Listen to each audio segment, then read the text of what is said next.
just explained that this evening is a suitable occasion for discussing the Dhamma, because in particular there's three factors that are fairly complete tonight. That is, we have an Ajahn who's ready to teach the Dhamma and proficient in his understanding of the Dhamma. There's myself coming here to visit. On a short visit, I have some experience in translating and practice, having lived here many years and translated for Ajahn, so I can hopefully give you some reasonable translation of his Dhamma. And the third important factor is you're all here and you're interested to hear the Dhamma, and that's very important, that you have that interest. If one of those factors is missing, then of course it's an unsatisfactory experience. If the translator particularly is not very experienced, doesn't really know about practice and doesn't understand the language, then even if the Dhamma teacher is well practiced and is able to explain the Dhamma well, that translation won't come across and the Dhamma will be lost. We also said it's important that we meet and discuss the Dhamma and hear the Dhamma like this, especially at this time, because generally Buddhism is of interest around the world, and this has led to the gradual expansion of Ajahn Chah's Sangha in Thailand and around the world. There are new monasteries and new members of the Sangha joining all the time, and new monasteries starting up in different countries, monks going to different areas to practice, to teach. And there's one danger with that, or one effect of that, is that it's possible that with that expansion and spread of teachers, monks, branch monasteries, then it's important to maintain the quality of understanding of the way of practice that Luang Por Chah encouraged.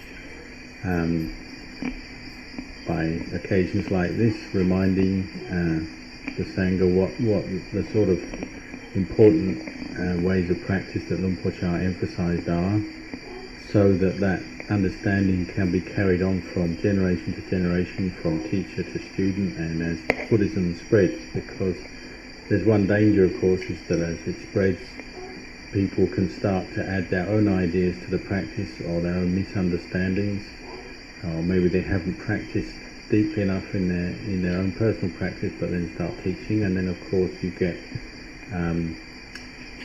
different ways, different ideas, thoughts, opinions, views on the practice start to become taken as Dhamma, and we get some that can be passed on to other people, to lay people, and passed around the world, and then you get a lot of confusion, misunderstanding, and monks might end up not knowing exactly what they should be doing in the practice, what is the right way, what is the correct way that will lead to the end of suffering. Venerable Ajahn Chah, as we know, in his personal practice, he studied with Ajahn Man, and then went on to study with and practice with Luang Por Ginari and Luang Por Tongrak, were two of his important teachers, who Luang Por Tongrak was an early disciple of Venerable Ajahn Man and attained very wise disciple. And studying with Luang Por Man and these teachers, Luang Por Chah gained a very deep understanding of the correct way of practice,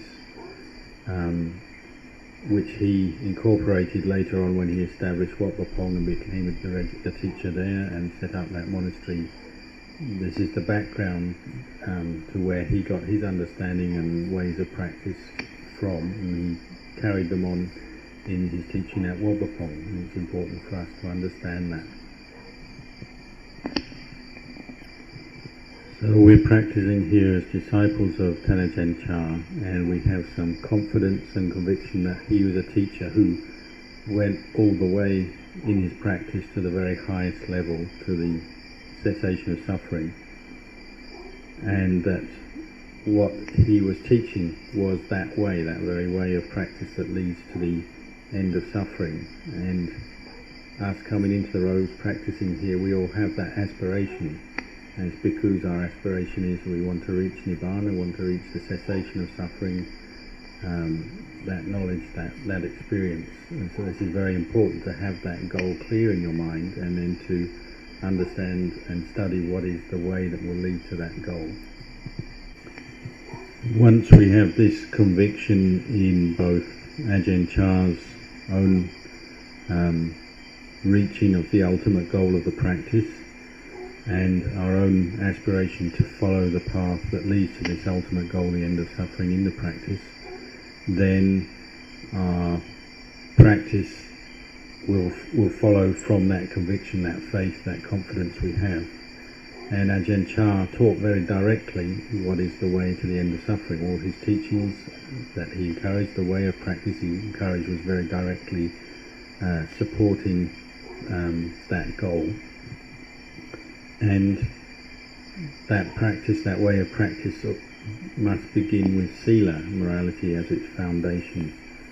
Whether we're a novice, keeping the 10 precepts, we're a bhikkhu, keeping the patimokkha, the vinaya of a bhikkhu. It has the way of practice that leads to the end of suffering has to grow out of the foundation of sila, and the practice of composure, restraint in the sila. And sila is actually a very detailed practice. There are many aspects to it. There's indriya samvara sila, learning to practice restraint of the senses, bring up mindfulness with sense contact. There's paccavekkhana sila, contemplation of the use of requisites, the correct way to view the requisites that we obtain from lay people, the food, the clothes, the robes, the lodgings, medicines. There are many aspects of sila, but one has to see this is the heart, the foundation of the practice, and one has to get that established. You are all probably familiar with the rules of the patimokkha. The qualities that the practice of the patimokkha, restraint in the patimokkha, brings out is the quality of carefulness, cautiousness with our actions, our speech, what we're doing. We also have the rules outside the patimokkha, many rules in the vinaya, and they're also directed to that same end, bringing up a sense of restraint, composure, and carefulness, looking after our minds, our body, speech, and mind. We also have the practice of Chiva Parisuddhi Sila, the way we earn our livelihood as such. As bhikkhus, we are mendicants. We have to be frugal and careful how we obtain our requisites. We have to obtain them in the proper way, in a modest way, without being a burden on the laity, without asking things from the laity if they haven't invited us. We have to really think carefully about the way we obtain our requisites, and then the way we use the requisites. We have to learn how to be content with little, frugal, modest in the way we use requisites. These are the kind of practices that Ajahn Chah emphasized as the way for a samana, a bhikkhu, to develop his practice. And of these different aspects of the practice of sila, the indriya samvara sila is probably what brings the mind inwards in the most refined way, developing mindfulness with all sense contact. When the eyes see forms, ears hear sounds, nose contacts smells, tongue contacts tastes, and the body has touch and feelings of cold, warmth, and so on. Bringing mindfulness to all that sense contact is the heart of practice, the bringing up of samadhi, the sati and samadhi, and the bringing up of what we say the state of balance or equanimity, where we're not letting the mind go to either liking that sense contact or disliking, but there's just enough mindfulness to know the sense contact that is taking place and then let go. And if we can keep doing that, developing that mindfulness, that restraint at that point, this is where we'll gain peace on the first level of our practice. If we can just have enough mindfulness to not give in to the attractiveness of pleasant sense contact, the unattractiveness of unpleasant sense contact. We'll just keep our mind aware of it, but without giving in to those desires or kilesas, then we can experience peace in our practice. So once we have a faith, confidence in this practice, we have to keep developing mindfulness at the point of sense contact. For instance, we can notice our reactions. Say our eyes are looking at a member of the opposite sex, a lady, female form, and does this bring up attraction, interest? We have to have enough mindfulness to catch that reaction and see the sense of delight that might arise. Or compare it, say, to when you just see members of the same sex. You might just have a more neutral reaction, uninterested. Or you look at something like, say, just a tree or a mountain, the reaction is probably very neutral. Then some other reactions we have would be dislike. I mean, we see a form, something that we find ugly or that we don't like, then will bring up some aversion in the mind. We have to develop enough mindfulness to catch these reactions, and we'll see they're divided into three main reactions that we get, feelings that we get pleasant feelings, unpleasant feelings, and neutral feelings, or opaca. And to catch that, to stop it forming into craving, feeling going on, say pleasant feelings leading to the arising of delighting, unpleasant feelings leading on to aversion, to have enough mindfulness to stop that happening. So this is very much a practice Luang Por Chah emphasized. It's one of the Apanaka Patipata, one of those practices that's never wrong and that should be developed. Indriya Samvara. Keep bringing up mindfulness with sense contact. Sense contact is pleasant, sense contact is unpleasant. And maybe notice, say, when you're on your own in a quiet place, how it tends to be more the sense contact that's coming up in the mind itself, what we call Dhamma Aramanas. Memories, imagination, visions and stuff coming up in the mind. That can also bring up liking and delighting, or aversion, dissatisfaction. Keep bringing up this mindfulness to cut off the proliferation that will come from sense contact of all these different senses. Your aim is to just keep dropping the proliferation and bringing the mind back to just mindfulness and awareness of that sense contact. So our aim is to keep bringing up mindfulness to stop the proliferation that comes from the attraction and the aversion with sense contact, and to keep contemplating the nature of these moods, the proliferation that does arise, to see how it's all anicca, it's dukkha, anatta. This is, when we contemplate like this, we're contemplating to help us to let go of that attachment or the sense of self that forms around all those reactions that are forming. When we're unmindful, we get caught into liking. When we're unmindful, we get caught into aversion. But when we establish mindfulness and see the impermanent, unsatisfactory nature of these things, the lack of self in these things, then you can cut off that attachment. The more we practice this, the more we'll be bringing the mind back to the present moment, just observing what's arising in the present moment. And we say we'll be seeing the Dhamma in the present moment. It's when we have this continuous mindfulness and sense restraint, practicing that continuously, that's when we have the chance to really see the Dhamma.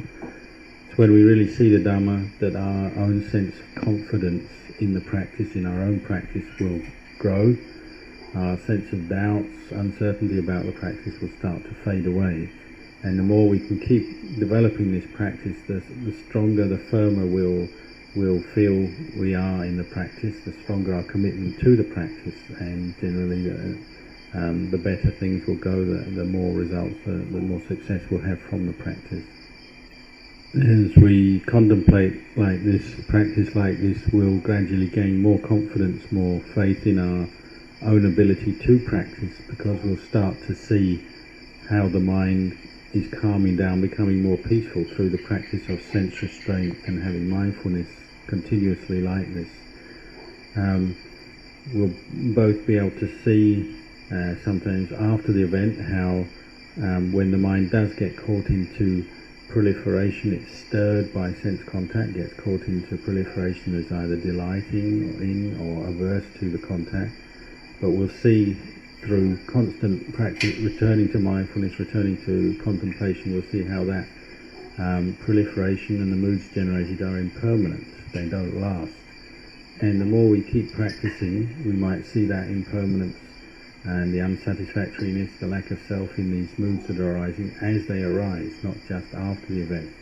And as we practice like this more, we have more confidence in our own ability to bring the mind to peace, let go of these things, and so we start to experience what we call the separation between the mind that knows things and is complete with mindfulness and wisdom, and just the experience of sense contact and the moods that it might be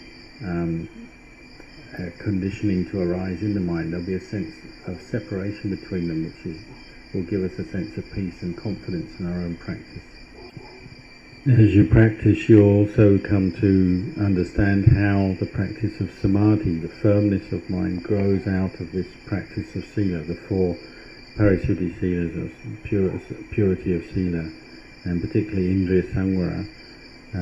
As the mind becomes firm in its practice of indriya samvara, being mindful of sense contact, letting go of the aversion, the attraction, the aversion, then the mind will start to gather together and unify in samadhi more and more. It will have that firmness. And in the beginning, maybe just for short periods, short moments, what we call momentary samadhi, khanika samadhi. As it deepens in the practice, have what we longer periods of this state of firmness, which is upajjhara samadhi, or samadhi that's close to one-pointedness. And then finally, deeper samadhi of one-pointed appana samadhi.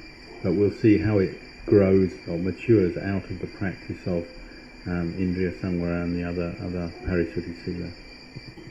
And as we keep practicing and experiencing more continuity of mindfulness, more firmness of mind, samadhi arising, then the factors of samadhi will start to experience them. We'll have more periods when we experience piti and sukha, rapture and happiness.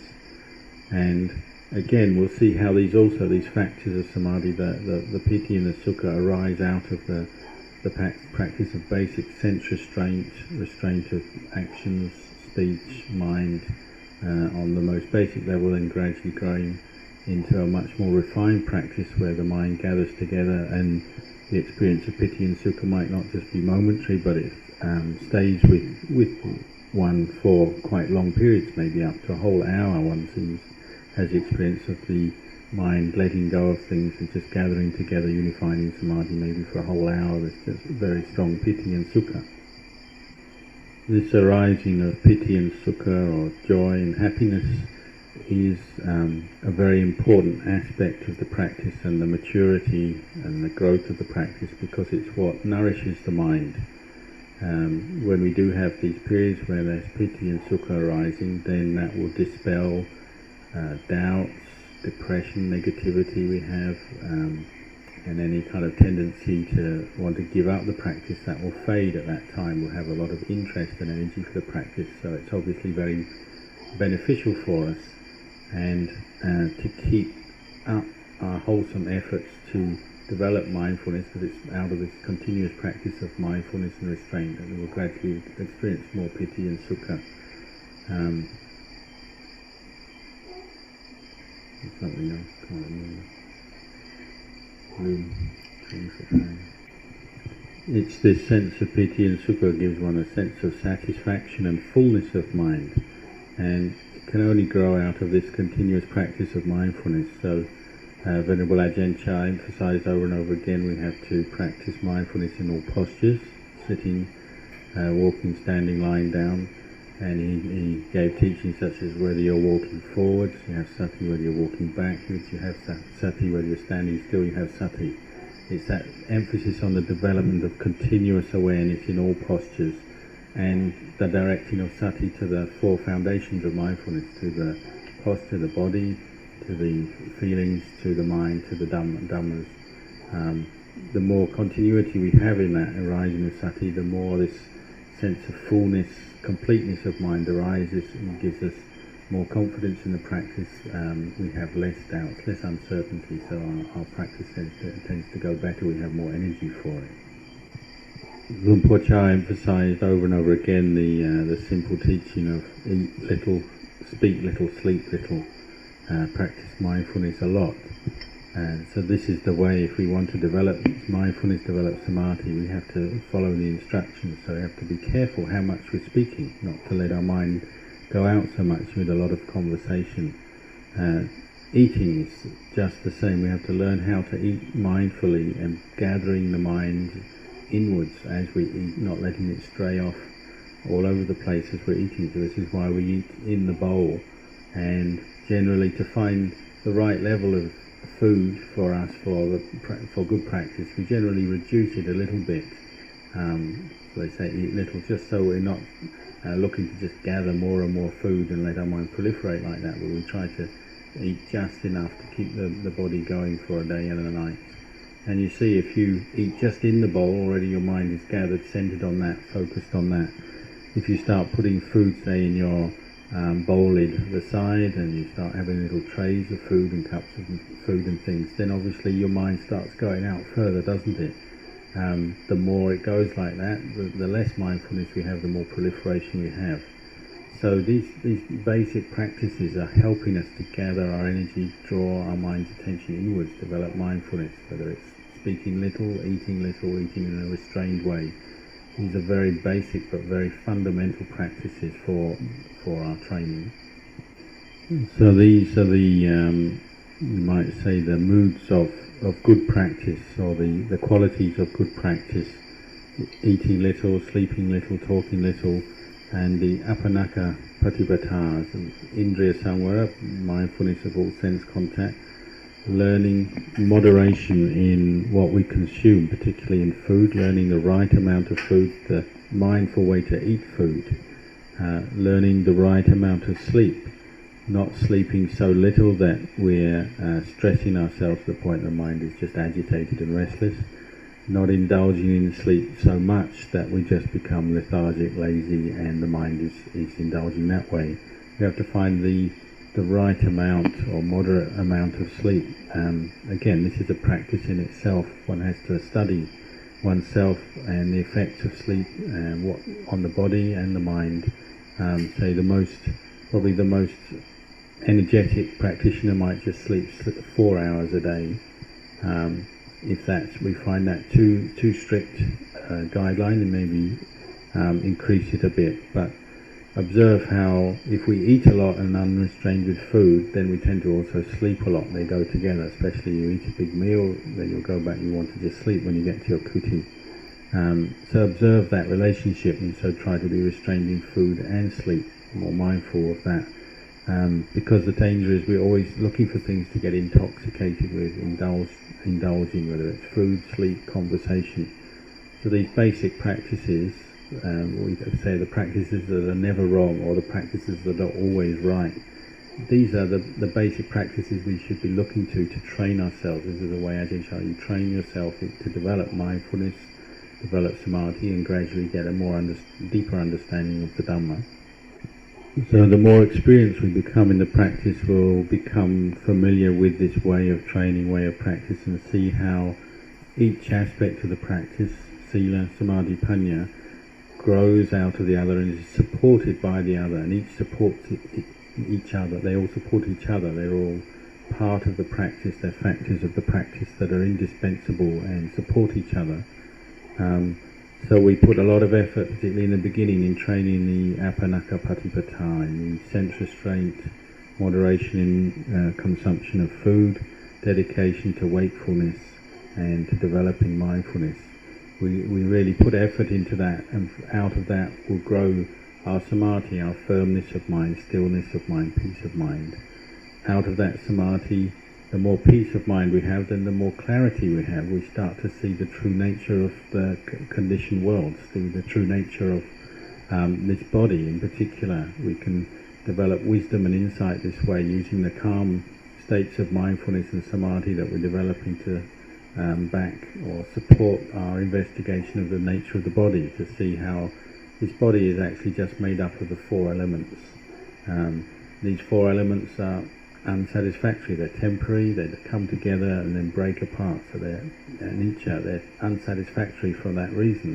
They're not going to give us any lasting happiness and there's no actual self in them that we can find. The more we investigate with our calm state of mind, developing clear awareness of the truth, we can see, well, there's no self in these four elements. They break apart, they go away. There's no one who owns those elements. Or we might turn our attention to contemplating the 32 parts of the body, again, to see their impermanent nature, see the unsatisfactory nature, and to see the lack of self in them. They're just empty of self, and the unattractive side of them. See the repulsive side of this body, the different body parts, analysing them, contemplating them. The more we do this, the more our wisdom and our insight will deepen, and from that, the piti and sukha that we've experienced from the sila and the samadhi will even deepen. It will become even more profound, give the mind more joy, more calm, more happiness from the practice. And from that we can see that it's like they're all parts of the practice that support each other, support the arising of peaceful, joyful states of mind, the sila, the samadhi and the panya. When we practice with samadhi then as the forerunner of the practice, the place that is guiding our practice, we have right view, then we'll be developing sila, we'll be developing samadhi, developing panya in the right way, and naturally it will bring up good results. So the more we develop our sila and our samadhi and investigate the truth of things, then the more the mind will start to experience peace and happiness from that. Particularly we'll start to investigate the true nature of the body and see how before we always used to get attracted by the sight of this form, particularly the female form, how it's interesting, attractive, we like to think about it, and the delusion or the vipallasa of that is that we think looking at that form it's going to bring us happiness. We have that expectation. But what does it actually do to the mind when you're caught into sensuality and attachment to form like that? What does it do to the mind? It blemishes the mind, it darkens the mind, takes away the mind's peace and radiance. But when we start contemplating from our place of mindfulness and samadhi to see the unattractive nature of this body, we start to get a whole different experience. We start to feel revulsion, disgust, and loosening our attachment to the body. We don't want to attach to the body in that old way anymore, and that insight brings us happiness, and it's a much deeper, more profound happiness than the happiness of sensual attachment. And so our whole view of things starts to change. It's actually revolutionized and goes in the other way. The more we contemplate to see the unattractive nature of the body, see the suffering of it, the more happiness we have, and the old attachments we start to want to just let go of them, drop them. As each aspect of the path is practiced, developed, with right view guiding us, then our sense of confidence in the path of practice, the way of practice, will develop too. It will become stronger. Say, as we contemplate the body like this, and it becomes the established view, the right view of our mind, that this body is unattractive, it's repulsive, it's not worth attaching to, then our confidence in the whole path will grow out of that. We'll see the supporting factors, the sila, the samadhi, the investigation, the wisdom that led to that understanding, the arising of that right view, and the peace that comes from it. We'll see that, this is the right path, this is the path that really brings peace of mind. So our confidence will grow in the whole path. Our understanding of what is the path, what is not the path will be clearer, and the spiritual powers, the spiritual faculties that actually are ultimately going to be the cause for enlightenment, the complete cessation of suffering, will gradually mature out of this. Our faith, our sattva in the practice will grow to the point where it becomes very firm and unshakable. From that we'll have virya, we'll have the energy, we'll have the determination, the energy to keep practicing, applying to the practice. Obviously sati will improve and develop, samadhi will improve from that, panya will improve. All those 5 powers, spiritual powers, will mature out of this practice, and then there will be in no doubt anymore that, oh, this is the way, even if I'm not enlightened yet, this is the way that will take me through to enlightenment and the end of suffering. So there'll be no doubt anymore about what is the path, what is not the path. And as we keep practicing, that practice deepens, the spiritual powers deepen and mature, then there'll be periods when the mind does gather together, unify, and going quite deep to states of one-pointedness, stillness, where the hindrances seem to have completely gone, attachments, desires seem to have gone, and just those factors of samadhi, vitaka, vichara, piti, sukha, ekakata, one-pointedness are there. We might not know what to call that, what that state is, but we know, oh, this is still and it's much deeper than before.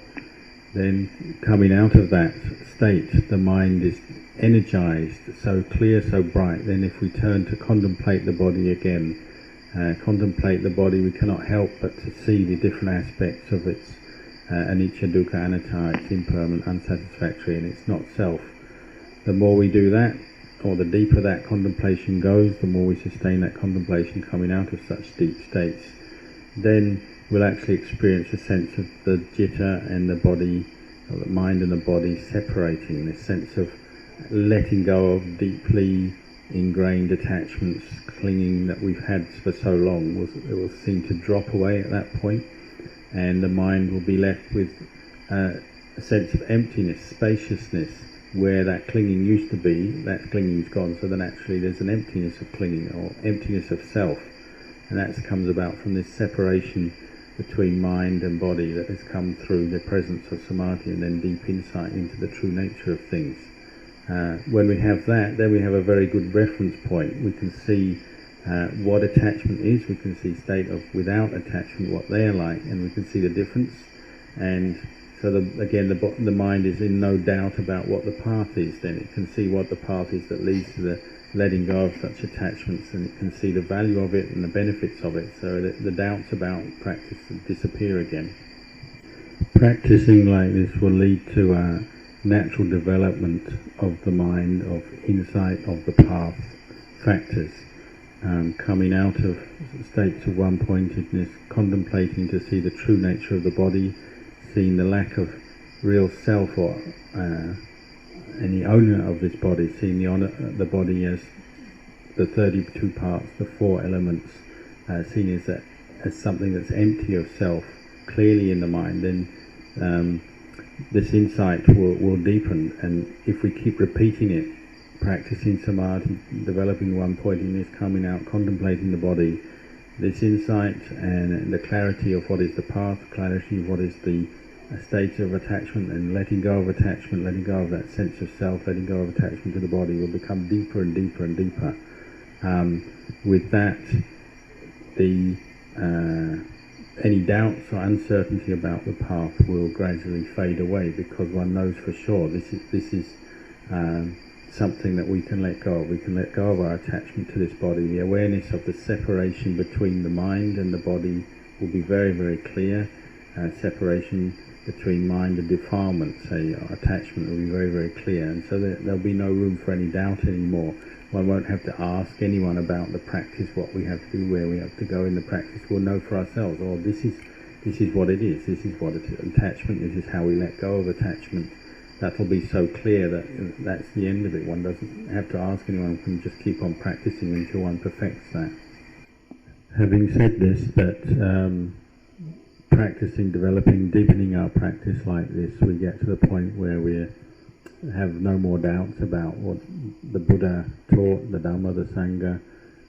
We have that confidence, that clarity in our own practice of letting go of attachment to this body as a self, as something we have a self that owns it or possesses it. Having said that, it's also important to keep referring to our teachers, the Kruba Ajahn, who have practiced the way all the way to the end of suffering, letting go of attachment. It's important to keep referring to them, what they've said, because there are still traps, pitfalls, and delusions that we can get caught into during the course of practice. One of the most common or likely delusions that could arise is that when one does experience states of one-pointedness, deep samadhi, then that sense of peace that arises, the happiness or visual images, lights, these sort of things that arise, one can mistake them or take them as the Dhamma, as some kind of attainment, mistakenly, deludedly, and that will actually become a block to the arising of wisdom, to the development of vipassana. So it's important sometimes maybe to consult the teachers or listen, reflect back on what our teachers have said. And that is, when you come out of deep states of samadhi, it's not to take the experiences of samadhi, the happiness, the visual images of lights and so on as a success, as an attainment, but to actually stop, come back and contemplate the body. Use the samadhi, the concentration and the calm as a basis for developing wisdom based around contemplating the body, the true nature of this body, to see it as unattractive, as a sukha, to see it as anicca dukkha anatta, to see it as the four elements. To keep doing that thoroughly, that's the way that we'll really let go of our attachments and this sense of self and break through any of those delusions. So it's important that having the faith to come and ordain and practice as a disciple of Ajahn Chah, to stick to the practice, the ways of training that he gave us, and this has come directly from Luang Pu Man, Luang Pu Tongrat, Luang Pu Ginri and Ajahn Chah. We have the Kru Ajahn who have proven that this way works, so don't stray from the path. Try to stick carefully, closely to the teachings that they gave. Especially in the beginning, don't just believe your own thoughts and opinions about the practice. Set them aside. And even the teachings we do receive from the Kru Ajahn in the beginning, you don't just believe them or take them full on yet. You have to practice and prove them that they're correct. Actually, keep an open mind in a sense that you're practicing to prove what they say rather than just believing it. It's not something to just believe. Keep practicing, but the important thing is if you're really going to prove them that they work, you have to follow them, follow the way of practice that they've instructed, as I've outlined tonight. Don't stray away from that. If you really want to prove something, you've got to follow it right through to the end. But if you do, then you'll gradually get to the point where you have your own inner confidence arises based on your experience in the practice, and that of course will mean you have no doubt now. You know all this works. It really does lead to the letting go of attachment, the end of suffering, to a peaceful mind. So I encourage you all to really have patience and endurance and a firm commitment to the practice, to really put your hearts into it, to do the practice, study and practice as I've outlined this evening, and Ajahn Kalyana has translated for me. And because we have this opportunity, I'll say just this much for the moment, but now if you do have any questions about the practice, you can ask them and I'll be happy to answer.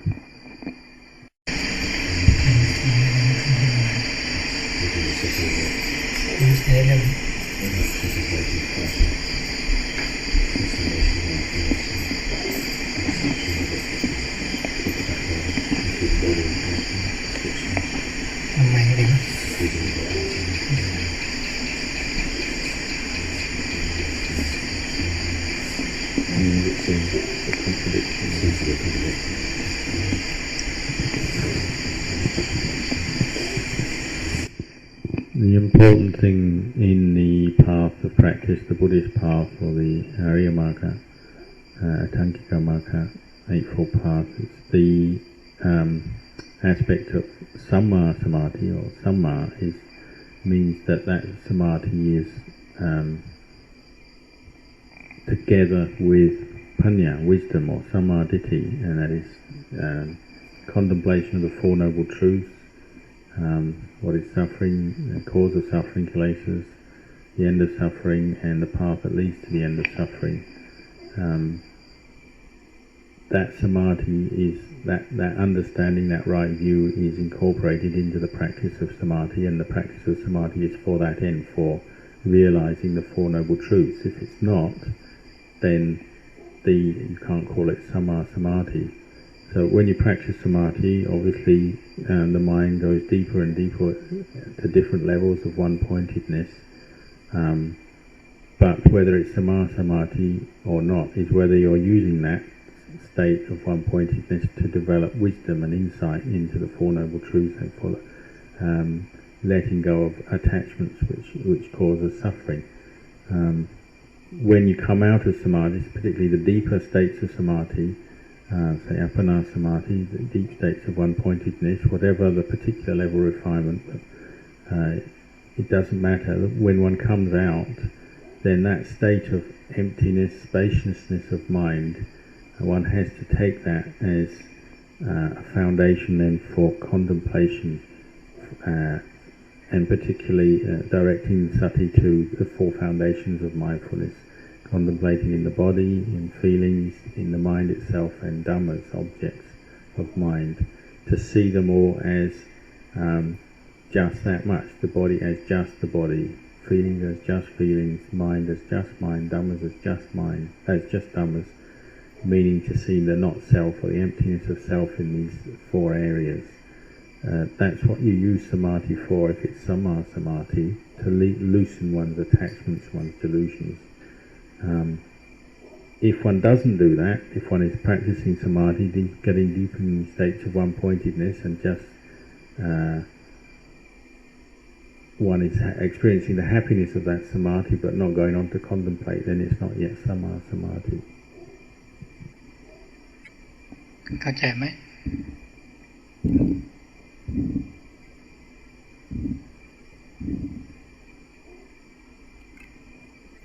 Some teachers will describe and discuss the deeper states of samadhi and their experience of them and what it's like, descriptions and so on.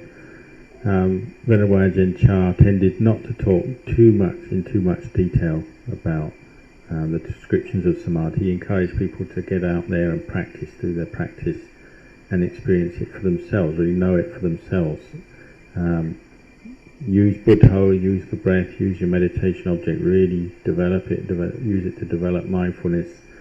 Then the states of samadhi will start to arise. The piti, sukha, the factors of samadhi will arise. You'll experience them and you'll know them for yourself, which is much more valuable, more important than just describing them. The description one hears will always lead one to still doubt and wonder about what it is, what's right, what's wrong. One can only end that by actually practicing it and doing it for oneself.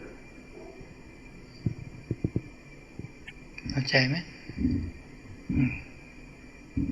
มันเข้าใจในแนวปฏิบัติไหมแนวทางปฏิบัติเข้าใจได้ยัง Understand the basic way of method of practice that's been described in Command.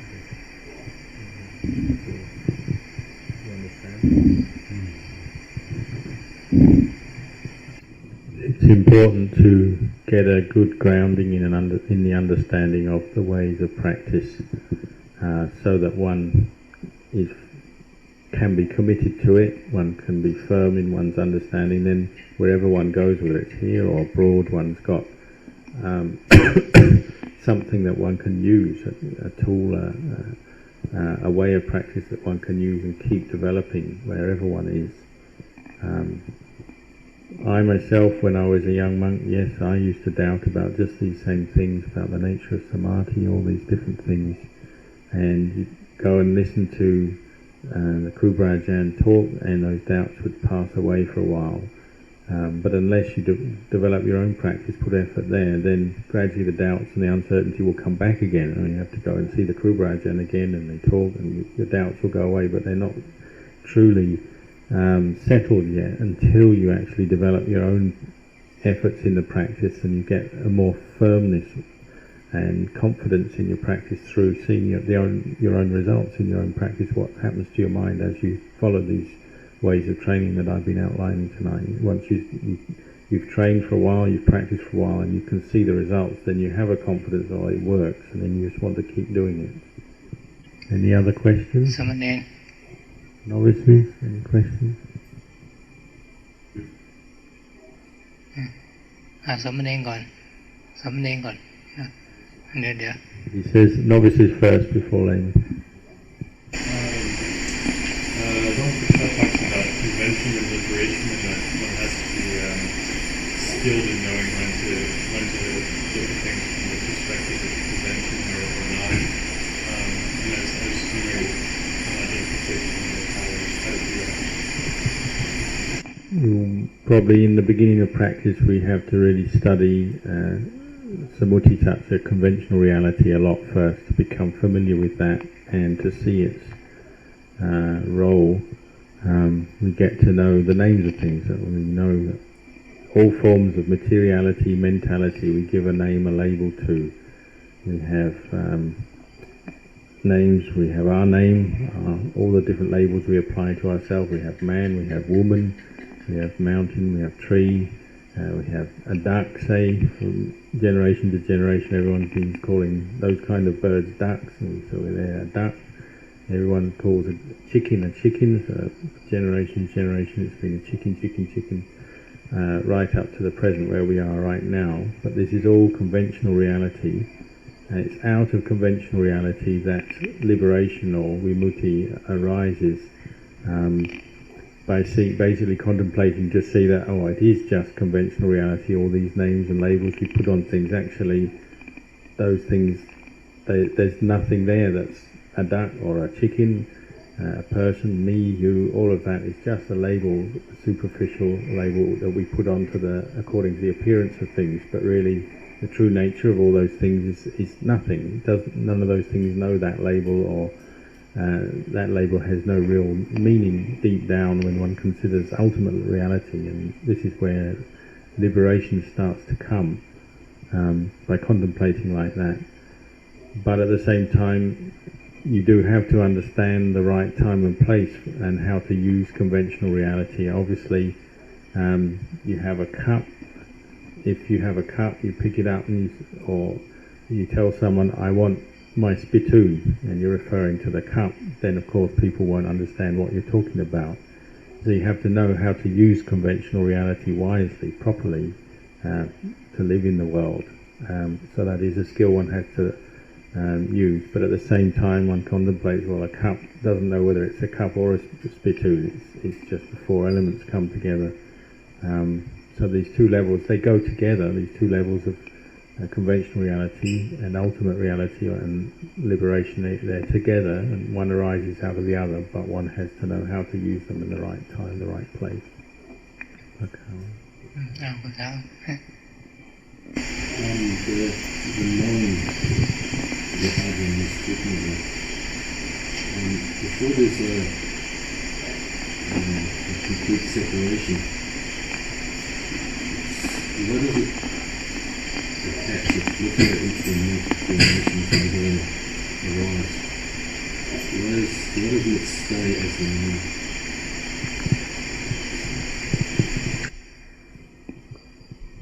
Normally the path factors are weak, so our mindfulness is weak, our samadhi is weak, our wisdom is weak or undeveloped, so any state of knowing, as long as those path factors are weak, it just won't last. It'll kind of fade and the kilesas take over again. We get caught into proliferation. So this is why we have to train, why we have to practice. We're developing a continuity of mindfulness, and from this we get a firmness of mind or samadhi. From this we get that firmness of mind and the calm of that. We can use that to support investigation of truth, to see anicca, dukkha, anatta, of thought proliferation, different sankharas, conditions that arise. We can see that, and from that we gradually detach from conditions of mental proliferation, so that state of knowing becomes firmer and clearer the more we practice. So if the path factors are well developed and strong, then the state of knowing and the separation is strong and clear. But as path factors are weaker, then it will fade away again. So practice is often it's about bringing up the path factors again, or the different aspects of the path working together, and that state of knowing will be sustained, and eventually it's sustained all the time. Once the thought formation is formed and there's attachment to it, with the knowing attached to it, once that is realized if the knowing knows that, is it enough to go back and dwell in it, or should one see the ceasing of the thought formation? Does one need to see the arising and ceasing, or is it enough to come back to the emptiness? You have to try and return to the knowing as quick as possible. That's your training to sharpen your mindfulness so it catches thoughts and moods as they're forming and lets go as quick as possible. If you don't train like that, then you'll just get caught into them every time and your mindfulness will get weaker. If you try and just sort of be with a thought, just know this thought as it's arising and passing away, you'll tend to just get caught into it and your mindfulness will become weaker. So you're always trying to just drop it and come back to the knowing. Much of our practice is just about establishing and re-establishing mindfulness over and over again. When mindfulness is established, then wisdom can operate and deepen, insight can arise. And most of our problems, our suffering arise because we lose mindfulness. As soon as mindfulness is gone, there's problems. Kilesas come up, raga, dosa, lopa, greed, hatred, delusion arise when mindfulness goes. But as long as we keep re-establishing mindfulness, it's like there's no place for those kilesas to arise, so that stops suffering arising. We practice mindfulness a lot, develop it in a continuous way so it becomes like a fence, a protective fence around the mind, around us.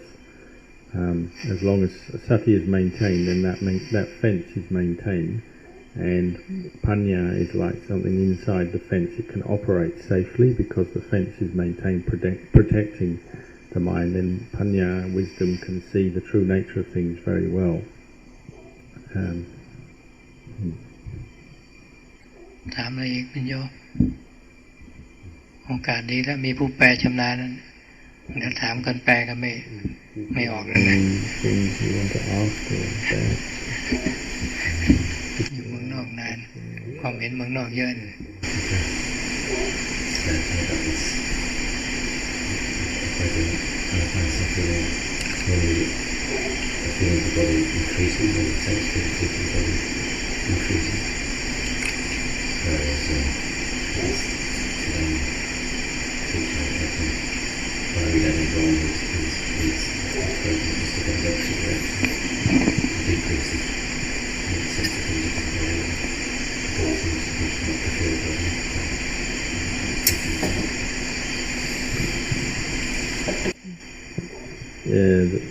These teachers that teach like this, that the body must disappear, so what would they say is left if that's gone? What do they say is left once it's gone? There are many aspects to the experience of samadhi. Yes, sometimes one practices and develops one-pointedness, and the factors of samadhi arise, piti and sukha, and particularly the sense of the body seems to just disappear, and at that time one doesn't know there's the body there anymore. There's just the knowing, and one doesn't know where one is, where one's sitting or anything. That's all gone, that sense.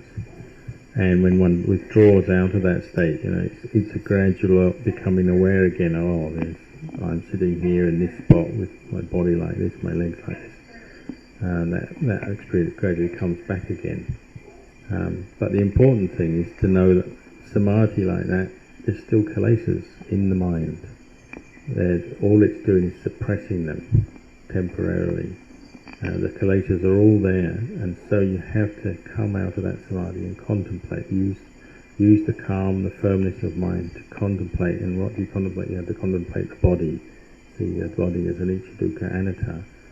This is something I myself, as a young monk, I had this same problem. I came practicing with Ajahn Chah. Many times I'd start to experience great sense of happiness and bliss in my practice of meditation. The body seems to disappear, just bliss left. And I thought, this is it, this is really good enough. It's a bit like a kid, when you're a very little kid and kind of weak, then you're kind of completely at your parents, under their control, their influence, there's nothing much you can do. Then as soon as the kid starts to grow up, become stronger, then it's not just going to follow the parents anymore, is it? Sometimes it wants to follow its own will, its own mind. We can be like this with our teacher. Ajahn Chah said, when you come out of samadhi, you must contemplate the body, contemplate right there. But as soon as I started to experience samadhi, I'm feeling very blissful, everything's gone, the kilesas are gone, I'm not just going to believe Ajahn Chah anymore. So I'd start to, in my mind, have a sort of a bit of my confidence improved, and I might even stand up to what Ajahn Chah had taught and think, it's good enough, this is bliss, this is happiness, this is good enough. But Ajahn Chah emphasised you have to contemplate the body, and so gradually coming out of that samadhi, contemplating the body, I could see, this is the path, this is the way we're going to actually let go of greed, hatred and delusions by turning attention to investigate this. Especially in the beginning of the practice, it's important to be able to listen to teachers, and there are many teachers and they'll have different opinions and views about the practice, describe it in different ways. So we have to be able to listen and then just put what we've heard on one side, not believe it fully yet, not commit ourselves fully to it yet, but actually start practicing for ourselves. And as students of Ajahn Chah, the best thing is to really commit yourself to practicing the way he taught, what he said, follow the core, the ways of training, the ways of practice. As you keep practicing, then if you do have doubts come up, you can ask and get some clarification, but gradually also your own experience will come up, and that will help really answer your doubts. That's the only way you'll really answer doubts and overcome uncertainty. Through your own experience, your own practice, you'll gradually come to understand what is the right way of practice, what leads to real end of suffering, where we're aiming to get, what really leads to that, you'll see, and you'll gradually prove all these different teachings once heard, what is the real teaching and not, one will prove for oneself. So even what I'm saying here tonight, it's just another view on the practice. So at the moment you can listen, take it on in, and maybe just put it to one side now and just practice and see, as you're practicing, is this what's correct as you are practicing. And says that's probably enough for tonight. He says you're welcome to have a drink, some tea, so that you can have some energy towards getting up for the morning meeting, morning practice tomorrow.